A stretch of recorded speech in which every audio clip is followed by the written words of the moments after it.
স্বামী স্ত্রীর বিবাদকে এতটা চরমে পৌঁছয়, স্ত্রীর কলিজা স্বামীর হাতে দেখে হতবাক এলাকাবাসী। এমন কি ঘটেছিল যে স্ত্রীকে খুন করে তার কলিজা হাতে নিয়ে ঘুরছে স্বামী? হাড় হিম করা এই ঘটনায় চাঞ্চল্য ছড়িয়েছে এলাকায়। জানা গিয়েছে, ময়নাগুড়ির ব্যাংকান্তি এলাকায় নিজের স্ত্রীকে খুন করে স্ত্রীর কলিজা হাতে নিয়ে ঘুরছে স্বামী। শুক্রবার সাত সকালে এই ঘটনায় চাঞ্চল্য ছড়ায় এলাকায়। ঘটনার খবর পেয়ে ঘটনাস্থলে পৌঁছয় ময়নাগুড়ি থানার আইসি সহ বিরাট পুলিশ বাহিনী এবং মুহূর্তেই ঘটনাস্থলে প্রচুর মানুষের ভিড় জমে যায়।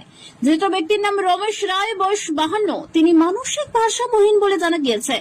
ঘটনার পর থেকে পলাতক তার স্বামী। স্থানীয় সূত্র জানা যায়, হাতে ধারালো অস্ত্র নিয়ে মৃত মহিলার স্বামী তাদের গ্রামের এক বাড়িতে গিয়েছিলেন। অপরাধীর হাতে একটি ব্যাগও ছিল, সেই ব্যাগে রক্ত লেগেছিল এবং ব্যাগের ভেতরে তার স্ত্রীর কলিজা ছিল বলে স্থানীয়রা জানায়।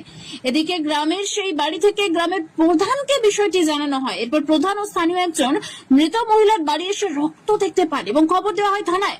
পুলিশ পৌঁছে দেহ উদ্ধার করে। পরবর্তীতে মানসিক ভারসাম্যহীন সেই স্বামীকে আটক করে থানায় নিয়ে যায় পুলিশ।